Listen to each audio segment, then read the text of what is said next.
freedomslips.com is the website. You're tuned into the Phenomenal E.T.s, weekly session here of crazy phenomenal E.T. type stuff. Here we got James Gilliland and John Kelly, a world-renowned speech analysis, here to join us today and speak about the experiences at James Gilliland's ranch here. James and John, how's it going today? Oh, doing great. Doing good, thank you very much. Oh, just getting the feedback here from the station. Maybe they can mute their mic. Sorry about that, guys. So what's on the plate today, folks? Sounds like a poltergeist on the.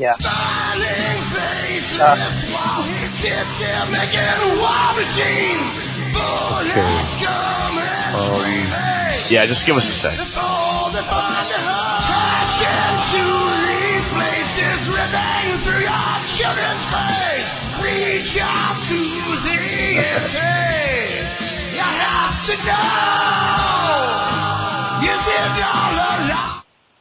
All right, and that was Of Echoes music. You can check that out at ofechoes.com. And now you are tuned into Phenomenal E.T.s at Revolution Radio. Freedomslips.com is the website. Without further ado, we have James Gilliland and John Kelly. How's it going today? And what's on the plate? Oh, doing great, and we can take this wherever you want. There's a lot of information here. I wanted to bring John on because John has been with us, I think it was 98 or since 98, maybe before that, I'm not sure, but he's been very active in documenting the activity here at the ranch and just observing, what's been going on here. And his website, yourinnervoice.com, has some amazing footage that he's put together with just a short compilation of some of the sightings here. So I was going to turn it over to John, and maybe you can ask John any questions you want. Yeah, John, what are you all about here? I was looking at your website here. World famous speech analysis, who says that people's unconscious thoughts and feelings can be discovered by listening to their speech recordings played in reverse. What's that all about? Well, I have some expertise in decrypting unconscious communications that are detected when the speech signal is reflected, like using a digital mirror filter for a photograph. You can do the same thing with a graph of a speech sample using a desktop editing application. So the unconscious communicates in these mirror codes that can be detected, and I've used this method to anticipate global events such as the strikes that launched the Iraq War and identify serial killers such as BTK in Wichita, Kansas, before he confessed. I've used this in a variety of different applications in counseling and clinical work, as well as a journalist. And in recent years, I've really gone deep into looking at the spoken testimonies of UFO contactees, witnesses, and the unconscious secrets that those testimonies may reveal when played in reverse. Dr. J. Allen Hynek is a very prominent U.S. government UFO scientist who was a figure involved with the Air Force Project Blue Book. And he said in his memoirs that Blue Book was a cover-up in that he never saw any advancement of new scientific techniques or any curiosity or attempt to improve such things as the interrogation of witnesses. So I think that in some ways this work that I'm pioneering, investigating the testimonies of the UFO witnesses in order to attempt to grasp the unconscious communications embedded within, somehow speaks to that legacy question in the mind of scientific community, of members of the scientific community who had investigated this issue in the past and continue to explore it today, that these dimensions of communications play a role in disclosing further insight into the nature of contact with UFOs and related entities. Well, very good here. I was looking on your website. Your communications research has been covered by CBC, BBC London, Dutchland Radio, Berlin, Coast to Coast AM, Bay TV, Uncovered TV, and so many more. So you're well known. You're like it says, you're world famous. So you have some leverage in the community, I guess. So that's good to know.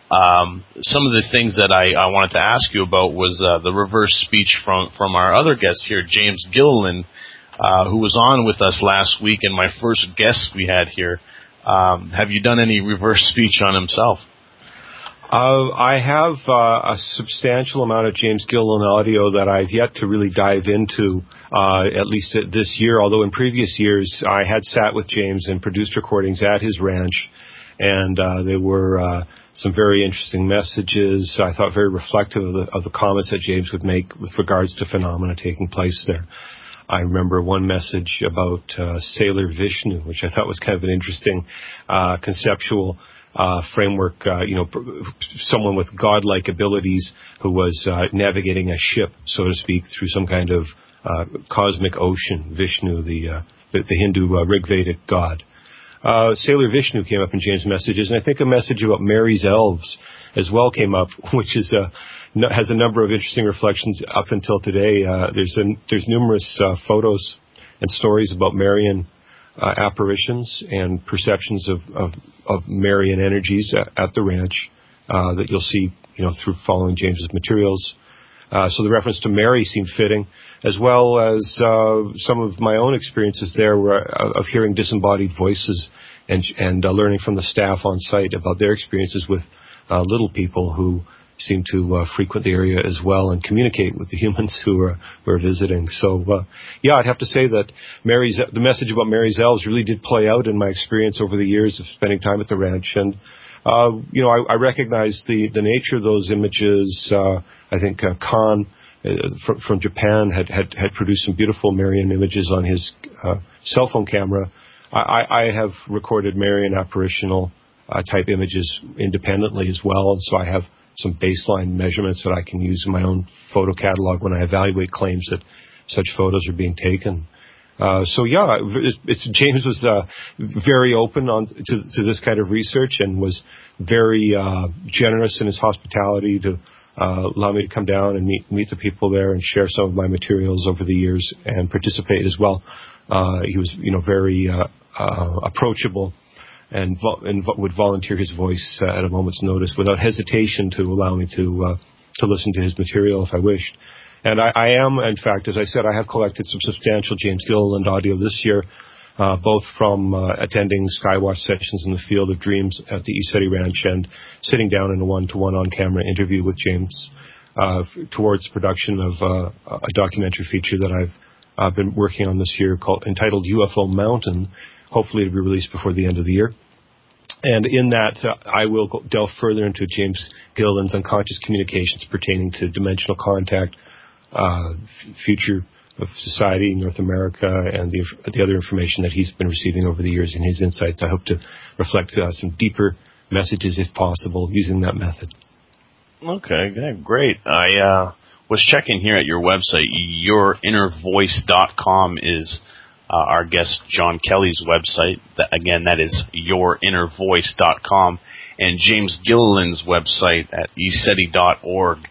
ESETI.org, again, that's James Gilliland's website. Here, looking into a little bit more about you, with the discovery of President Obama's secret inaugural message regarding alien saucers, John began concluding field research and producing a series of compelling infrared video recordings that document the aerial activities of intelligent civilizations coexisting with our own. So can you speak a little bit about what you did with his inaugural message and what you had found? President Obama's inaugural was very interesting to me, having reported on what proved to be factual data pertaining to the launch of the Iraq War back in 2003. I had detected information regarding that in President Bush's January 2001 inaugural. So when I listened to President Obama speak, it was with anticipation that I could identify something pertaining to the future. And, of course, augury, the etymology of the root inauguration, stems from the root augur, or to predict or foresee, to foretell the future, through like the casting of stones or other kinds of rituals. So there are certain overtones about the inaugural address pertaining to future events inherent in the name of the event itself. And so in my attempts to elicit such information in my study of President Obama's inaugural, I detected a message stating, knows power of alien saucers. And I thought it was rather odd to appear in such a place, such a pivotal moment in that man's political career, when he had achieved the presidency, was accepting office, giving his oath. I thought it was amazing, if not coincidental, and then possibly predictive. I felt strongly about the predictive nature of that message being so out of place, in a sense, that the president, while accepting his oath, or accepting office, would be considering alien possibilities and flying saucers. It seemed profound and bizarre.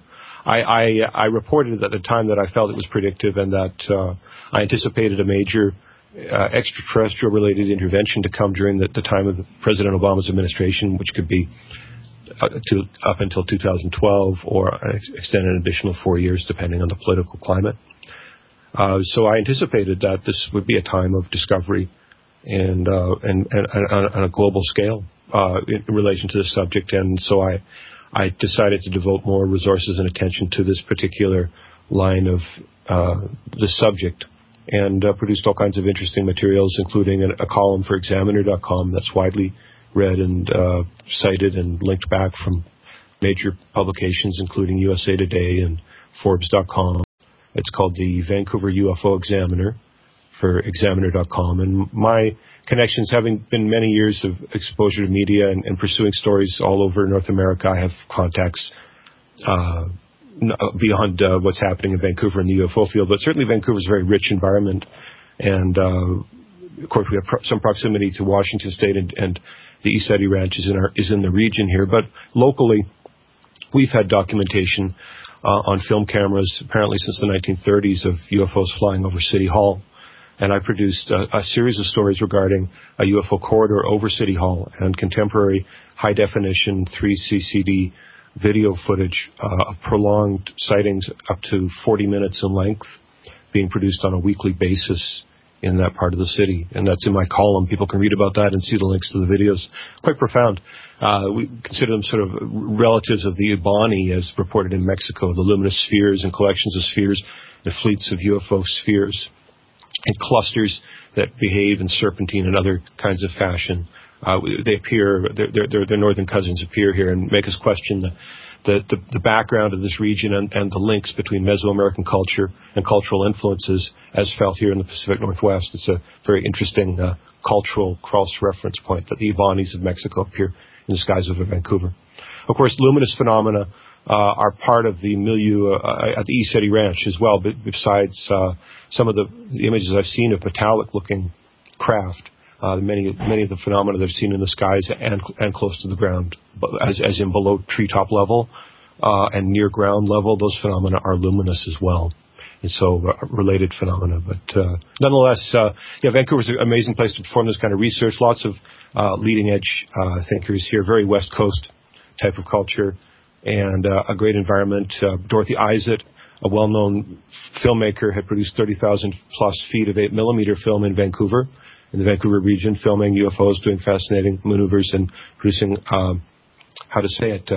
irreproducible types of images on her camera. Really, that's a story that's very well known. Dorothy Izett appeared in many television shows in the 1980s, 1990s. She's from Vancouver. So Vancouver, a place, many interesting phenomena. Of course, the travel industry here talks about supernatural British Columbia. They still call it that. Of course, it has nothing to do with the high incidence of UFO sightings or Sasquatch encounters. It's just a term they use for marketing. Well, very good, John. Thanks for that there. I just want to let our listeners know we will not be taking calls immediately, but we will take them in the second half of the show. So stay tuned with those pads and pens ready to take the call-in numbers, but just hold off for a little bit still, and we will continue on with the interview here with John Kelly and James Gilliland. And if you're wondering what you're listening to, this is Revolution Radio at freedomslips.com is the website. We've got a wonderful chat room here, 84 chatters here. So if you've got anything you'd like to ask our guests, or any comments, questions, anything about anything in your daily life, and like to contact us and let us know about it, join us at freedomslips.com and join that chat room. Thanks a lot, John, for that. Just a question here. Sorry about that. Anyway, I wanted James to elaborate on the reversal speech of his own, because I know that you did it, and he is the one who's contacting me about it. James, what did you get from your reverse speech? Well, John has this incredible ability to pull out the reversals, and it's harder for me to hear them. He's been doing it for years, and he's an expert at it. And, I watched him do it with several other politicians and candidates and just, hit the nail on the head with things, beforehand, where they just spilled the beans on what their real agenda was. But when they were going to do it, they're going to go ahead and reverse speech. I said, yeah, that'd be great. I have nothing to hide. I really want to get down to the truth of what's going on. And then after I agreed to it, this part of me goes, oh crap, like what if there is something down in there I don't know about, some dark, entity playing around or, or whatever, because you can be fooled at times. And so there was a part of me that was going, and then I thought about it. I said, I'm coming from the highest integrity here. I'm truly doing what I believe, what I've experienced, talking about it, sticking to the facts of my own experience. I really have nothing to hide. And if there is something in there deep down inside, I want to pull it out and heal it, because that's what we do here. We do process-oriented therapy. That's our main purpose here, is to help release the past and connect people back in and to their own creator source, whatever you want to call it. And that's the main process here. So anyway, when we went through the process, what was so funny is that I was saying the same thing in reverse as forward, which they pointed out to me was really unheard of, that people would be directly connected to their subconscious and their conscious mind. And that was one of the things that was pointed out. But what was also weird was, I remember I was talking about these huge golden ships we've seen fly over the ranch. And when I was talking about them, they asked me who were on those ships. And I said, I don't know who's on those ships, but when you feel them energetically, they feel like godlike beings, very ancient beings. And that was the one he pulled out. Sailor Vishnu is his name, which was amazing. With Mary, there's a picture of Mary's energy appearing over the ranch. And it was right after a counseling that we did with a woman that's very connected to Mary. Her name's Mona Lay. And she took the photograph right afterwards, and I'm holding the top of my head because my crown, the energy was just going off the scale, and this huge shaft of energy came off this statue of Buddha and Mary together and hit me in the lower back, and it's a healing caught on tape. But on Coast to Coast, Art, I think it was with Art Bell, they asked me, he said, what are those blue energy balls all around the bottom of the statue there? There was a huge pink beam coming down that was bending out in all directions. And, I said, I would imagine there's some kind of nature spirits or something. I don't know. And in that reverse speech, I said, Mary's elves say to love her, So that's tying in, the nature kingdom with the higher dimensional beings and the masters, which are all pretty much connected.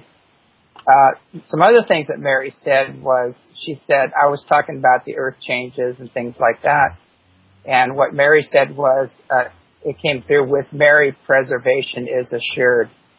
So they're tying in this spiritual connection that if we really focus on making our own spirit, God, creator connection and go with that flow, that you'll be fine. But if you get into the ego and become too attached, either material attached or relationship attached or whatever, and you get off course, then you can, experience some pretty crazy realities. But, there was quite a few other reversals that I heard that really validated for me that I was on course, and it also tied together the connection with the ascended masters and the nature kingdom and the ultra dimensionals. It ties it all together with me, and it really sponsored or, it spurred me to go forward in this, because I had my own doubts and my own questions, as anybody would, having the experiences that I've had, because I always have a rational mind, and I try to apply that to the event and find some rational reason other than the obvious as to what's going on. But it keeps being validated again and again. Right on, James. You're a world-renowned ufologist. You have a ranch in Washington. John has been to one of those conferences, but you're pretty well known on the UFO realm of things. And I know, like a lot of mainstream media, they do cover it, but they don't give it the justice deserved. I understand you were on A&E. ABC came out to your ranch, and BBC did a documentary with you involved, I Believe in UFOs, with Danny Dyer. Some great footage there. You yourself have a DVD and 3 books, as I believe. So you're pretty well known. So where do you think we go from here, in the sense where it's no longer a question that they're here, get over it? Basically, where do we go from here? If you would elaborate. Yeah. Well, the big question we really need to be asking is not so much, if they're here, because, at times CNN poll said over 86% of the people believe that UFOs do exist and there is a government cover-up. So I don't even know what they're covering up anymore. The majority of the people know that they're here. But we really need to ask the questions, who are they and why are they here? And that's where we go into. We go into who they are and why they're here and what their agendas are, and the different groups who have different intentions. And it's very important to realize who is who in the universe, especially if you're going into interdimensional mind, because there are low-level entities, there's discarnate spirits, there's some low-level E.T.s that you'd best avoid. And, we need to pay attention to, what kind of energies we're connecting with and what kind of messages, they're bringing forth, and are these messages beneficial and helpful, and so basically that's what we go into. We teach safeguards, to prevent any of the spirit shenanigans going on, and teach people how to heal unseen negative influences and remain in their own self-authority, and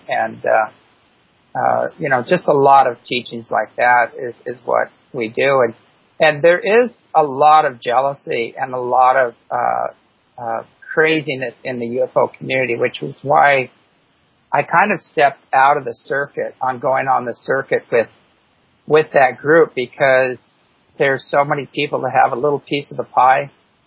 They're either focused on, black ops or back engineering, or the Greys and reptilians and the low-level contacts and the fear and the victim game. And they're just not addressing the higher nature of what's going on, which is the big picture. And they're all fighting over who has the big picture, and they all have a piece of the pie. So basically at the last International UFO Congress, I gave a talk about that.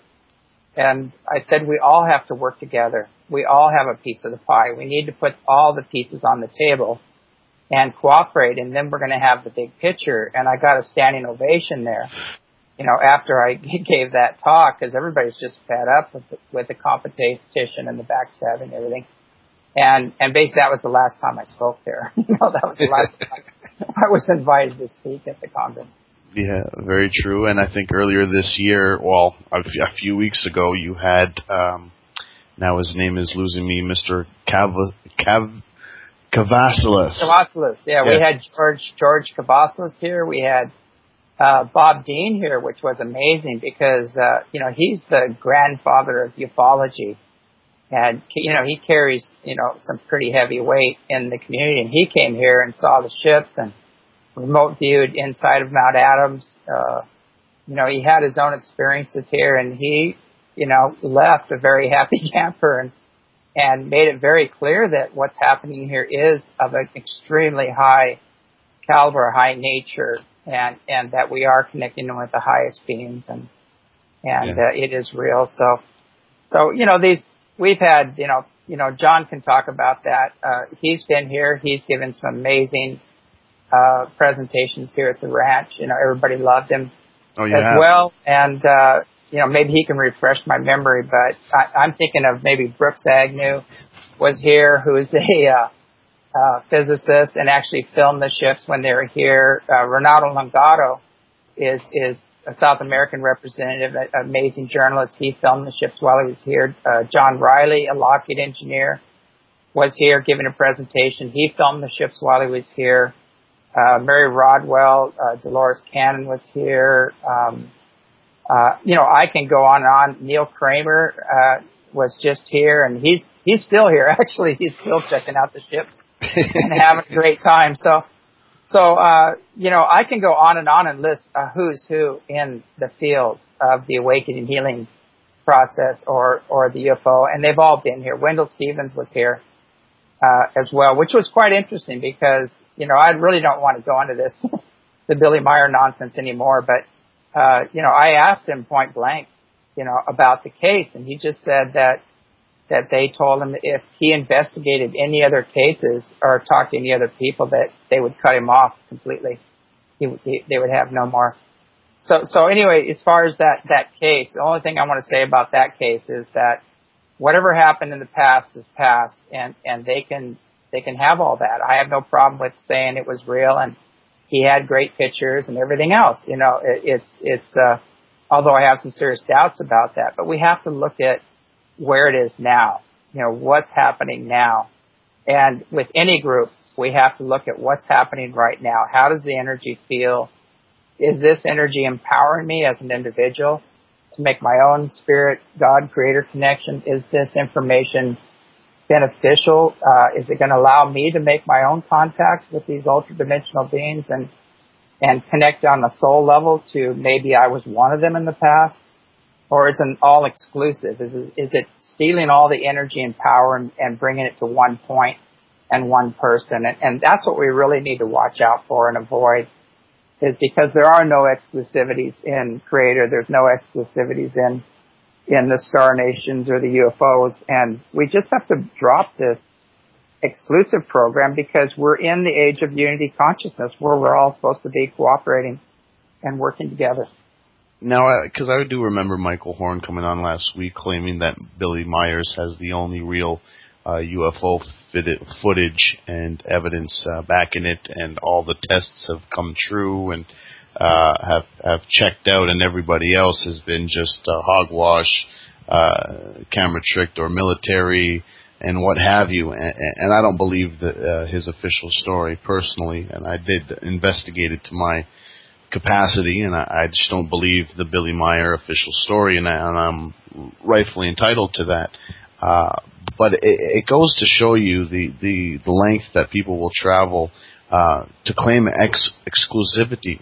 To say that, well, he is the only one contacted. Now, you have anything to talk about, talk through me. I remember trying to email Billy, and I got an auto reply, you'll be talking with Michael Horn. So I emailed Michael Horn, and then an auto reply again, Michael's out of the office. This is his automatic reply message. And he gets back to me 20 seconds later. So it's kind of funny. It's almost as if he's looking for exclusivity, and there's a buck to be made, almost, in my opinion.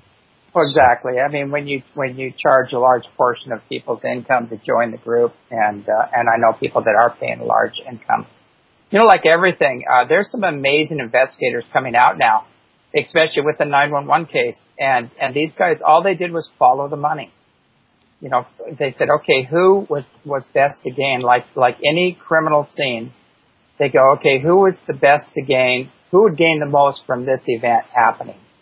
And then they took that premise and then followed the money, and it all led back to Saudi Arabia, and all the evidence points there. So everything else since then has been a fraud. All the wars we've engaged, everything that we're involved in right now, and the assassination of Obama, which I think he died at least 3 times now, and how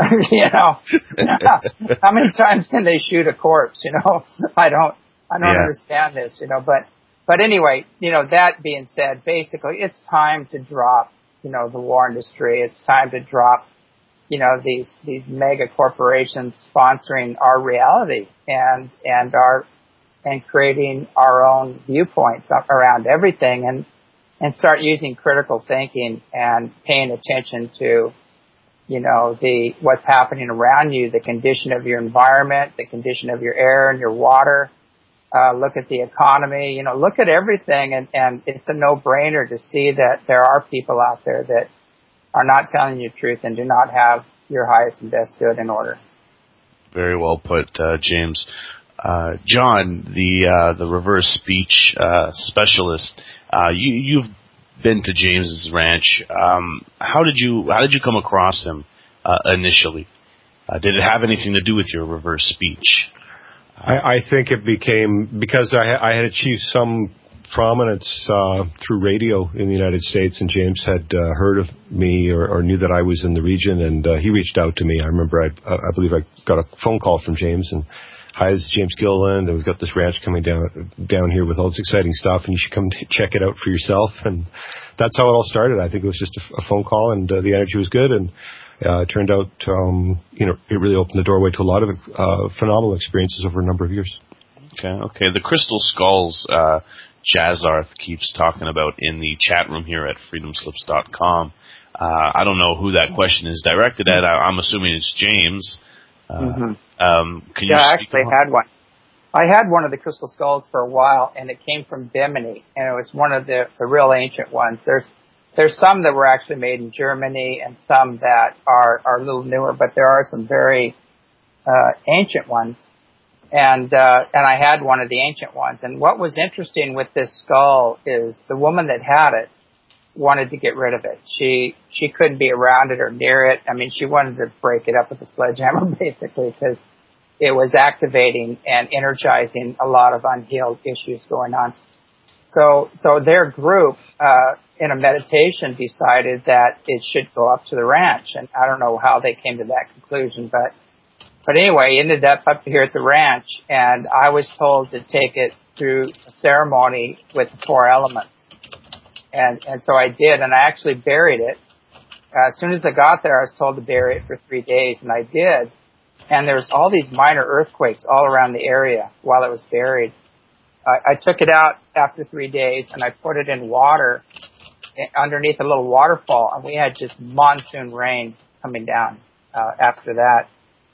We took it again and put it up in wind up on the pyramid, and it was pretty amazing.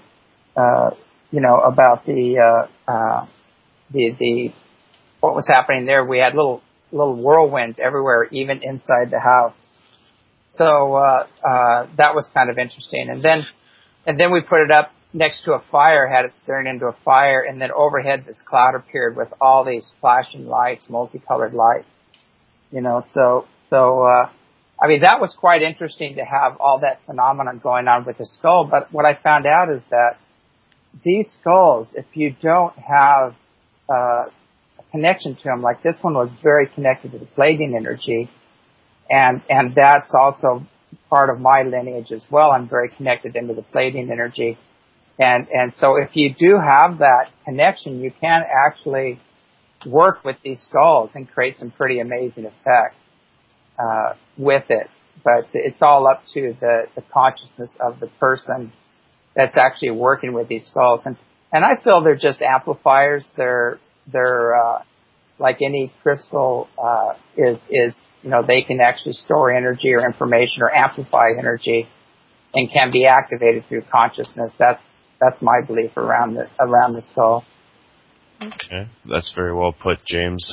Just want to let our listeners know, freedomslips.com is the website. Revolution Radio is what you're listening to. This is the Phenomenal E.T.s installment here with James Gilliland and John Kelly, reverse speech analysis, world-renowned, and James of ESETI.org, John Kelly of yourinnervoice.com. And I was speaking with John here, and he says he has 10 to 12 hours of solid UFO video, which is pretty much bigger than mine. I don't have that much footage. What do you? Did you want to talk about it? What kind of footage did you have? Well, I was taping at the ranch this year, but I had taped there in previous summers as well. And in that collection, I was able to isolate what I consider to be the most anomalous objects that I was able to record. And there's a variety of different phenomena. I was alluding earlier to the nature of phenomena that are taking place at ground level in the proximity of the witnesses, rather than just the studies of distant objects or objects that are 5 miles or a mile away, perhaps, but objects that are at treetop or below treetop levels. And I have substantial records of those incidents recorded in infrared light. You know, some of your listeners may be familiar with night vision type equipment that amplifies light in order to create daylight type visibility at nighttime. Video camcorders generally require a substantial amount of light to produce any kind of an image. So people require zero lux cameras, like night shop type cameras, or the addition of night vision type goggles to their camera system in order to realize these kinds of images. This summer, I used a dual rig that had 2 camera systems mounted on one tripod that allowed me to record images in color on the camcorder at the same time as I was producing night vision images. The advantage is that kind of a setup is that the redundancy of two systems, 2 independent recording systems, eliminates problems like instrumental failure, producing images or anomalous images. When 2 cameras side by side are catching the same thing in 2 different spectra of light, one in infrared, one in visible light, there is certainly reason to believe something was happening. I think that these kind of studies, and I think it was something that was already said in this interview, they open the door to many questions as we begin to investigate, and we, the UFO puzzle, so to speak, or our corner of that puzzle. Not unlike the aphorism about people who are blind trying to figure out what the elephant is from feeling it from different parts of it. They can't tell alone. We're missing some information. The UFO puzzle is like that, and we each come to it with our own perceptions and preconditioned beliefs and ideas, maybe from reading books or watching movies or television shows on this topic. I was someone who had read on this topic at a very young age with great interest. It was something that I always thought was a wonderful, mind-expanding subject. And so, as I said, I grew up in a city where there was access to phenomena here, and I had a first, incident when I was a teenager. But I would still have to say that living an average city person's life, I didn't have extensive exposure on a daily basis to UFO incidents, which going into the ranch environment is quite different because there's ongoing phenomena there to such an extent that the staff working there will become sort of immunized to phenomena unless it's extreme, because the pace of life demands that we can't always be observing, look at these crazy lights doing this or that. But there's just such ongoing phenomena and such a variety of phenomena. It's very different from the city environment and really, really eye-opening. So as I said, I certainly had my filters and my preconceptions about what it would be like, and it took me a couple of years to assemble the right equipment to even produce what I felt were reasonably good recordings. But the phenomena never stopped.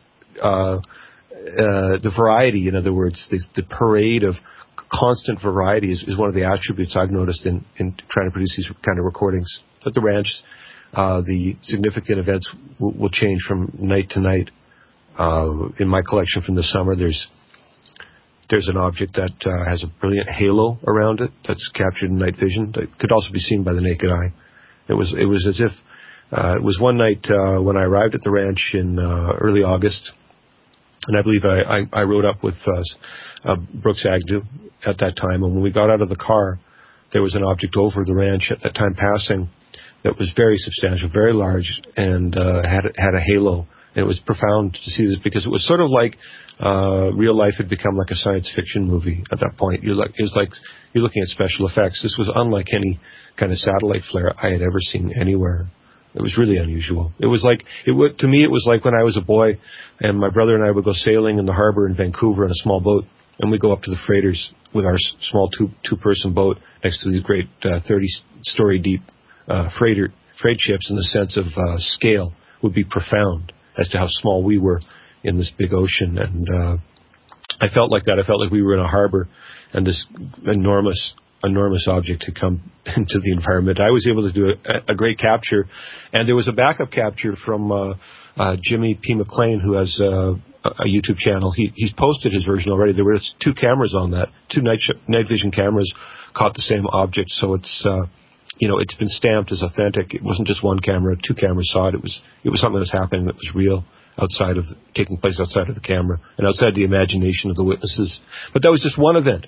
This profound, brilliant object that James said lit up the inside of his room through the windows, so much light coming off of it. Just amazing. There was absolutely dozens and dozens of us on the field as witnesses, the soundtracks. The people there was an enormous number of people watching this go down. And again, that was just one night. Another night, we had an object, and it's so confusing in some ways. This was, again, a very large luminosity that passed over the crowd, and it was accompanied by what appeared to be 2 different orbs, luminous orbs. And we see these cluster events in the Ebony catalogs from Mexico, as well as Vancouver, of multiple orbs passing in concert in a formation. These 2 orbs seem to be swarming the larger orb.